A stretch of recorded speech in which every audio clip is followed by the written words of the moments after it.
Hello students, हम business study के chapter 14 को यहाँ स्टडी कर रहे हैं।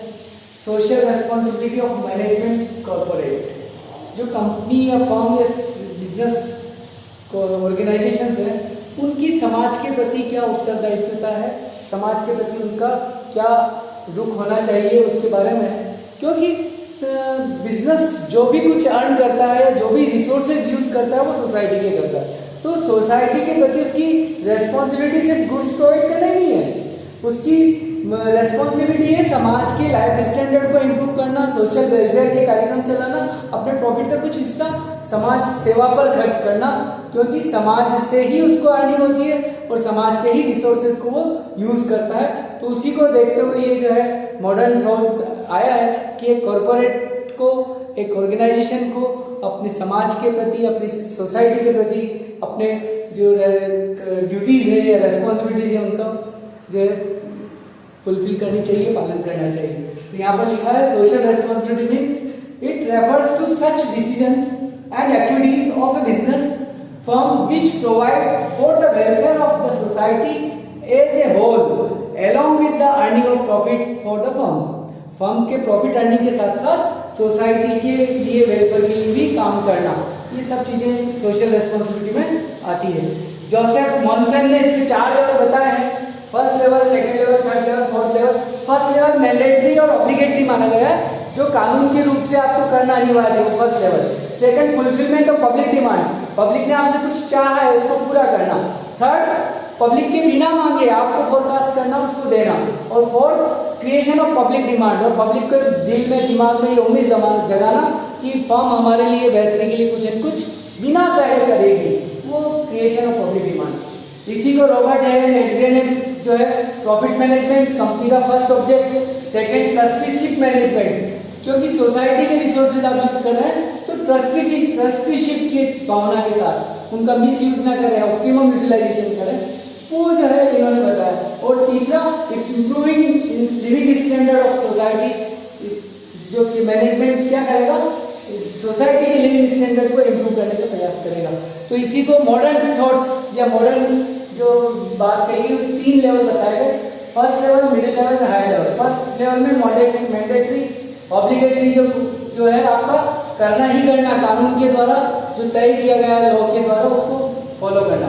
सेकेंड, गुड कॉर्पोरेट सिटीजन्स, आप अच्छे कॉर्पोरेट घराने हैं, आप अच्छे कॉर्पोरेट बिजनेसमैन हैं, उसको प्रूव करना, मिडिल लेवल मैनेजमेंट। और थर्ड, प्रोएक्टिव डिसीजंस, और बिल्कुल एक्स्ट्रा ऑर्डिनरी जाके जो वर्क करना, समाज के लिए, सोसाइटी के लिए बहुत ज़्यादा हेल्पफुल होना, वो प्रोएक्टिव डिसीजंस कहलाते हैं। तो ये कुछ ऑर्गेनाइजेशन ये कर पाते हैं। 3 लेवल बताया गया।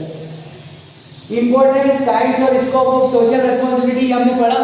ये जो है टॉपिक आपका, मैंने कुछ टॉपिक्स जो है चैप्टर 6 जो अपना मार्केटिंग वाला था उसके साथ डिस्कस किए हैं। उसके बाकी बच्चे जो मैंने यहाँ पे टॉपिक्स लिखे हैं कि क्या क्या रेस्पॉन्सिबिलिटी होती है मैनेजमेंट की टुवर्ड्स ओनर, ओनर के प्रति क्या करना, ओनर की जो कैपिटल है उसको प्रॉपर तरीके से मेंटेन करना, उसकी सिक्योरिटी प्रोवाइड करना, मिसयूज ना करना।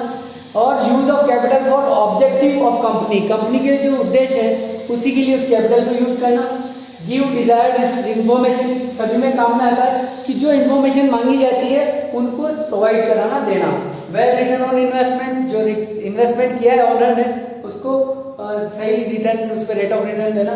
और जब पेमेंट मांगा जाए तो डिविडेंड का पेमेंट भी टाइम पे, उनकी जो शेयर ट्रांसफर किए जाते हैं तो उसमें भी कोई जो है बाधाएं, हर्डल्स जो है वो उत्पन्न ना करना। एम्प्लॉइज के प्रति क्या क्या है, एम्प्लॉय को क्या चाहिए, जॉब सिक्योरिटी होना चाहिए, फेयर रेम्यूनरेशन होना चाहिए, पार्टिसिपेशन इन मैनेजमेंट, उसके बोनस कमीशन उसको मिले, और उसको वेल वर्किंग एनवायरनमेंट प्रोवाइड किया जाए, उसकी इफिशिएंसी इंप्रूव हो, ऐसा काम किया जाना चाहिए। और पार्टिसिपेशन ऑफ मैनेजमेंट, जो ग्रुप डिस्कशन होता है उसमें उसको पार्टिसिपेट करने का मौका मिले। सप्लायर को क्या चाहिए, एक सप्लायर बिजनेस ऑर्गेनाइजेशन ही चाहता है कि उसकी जो सप्लाई की गई उसकी गुड्स की पैसा उसका सुरक्षित रहे, समय से उसको मिले, उसकी जो कंडीशंस हो सप्लाई की वो अनफेयर ना हो, वेल कंडीशंस हो, और उसको जो इन्फॉर्मेशन चाहिए कंपनी से समय पे दे, और उसके साथ अच्छे रिलेशन मेंटेन करें सप्लायर को, यही चाहिए ऑर्गेनाइजेशन से। एक फाइनेंशियल क्या मैनेजमेंट से चाहता है उसके बारे में बात है। तो एक फाइनेंसर को जो फाइनेंस उसने अवेलेबल कराया, प्रोवाइड किया, उसको मिसयूज ना किया जाए, उसका टाइमली पेमेंट किया जाए, इंटरेस्ट का भी किया जाए, फंड्स का जब टाइम देने का बात है तो उसको टाइमली रिपेमेंट हो, और जो इन्फॉर्मेशन उसको चाहिए वो समय से उपलब्ध कराए, सही उपलब्ध कराए। और उसने जो मॉर्गेज करा है एसेट्स, जिस एसेट्स के ऊपर उसने लोन दिया है, उस एसेट्स की सेफ्टी के भी प्रयास मैनेजमेंट को करना चाहिए। तो ये मैंने यहाँ पर समझाने का प्रयास किया है। अब जो हमारा नया कंपनी एक्ट आया है 2013, उसमें कंपल्सरी मैंडेटरी किया है हर कंपनी के लिए कि वो कॉर्पोरेट सोशल रेस्पॉन्सिबिलिटी के प्रति अपने फर्ज का, अपनी लायबिलिटी का निर्वाह करें। तो कंपनी एक्ट 2013 जो 1 अप्रैल 2014 से एप्लीकेबल हुआ, उसकी सेक्शन 135 CSR पर एम्फेसिस करती, जोर देती है।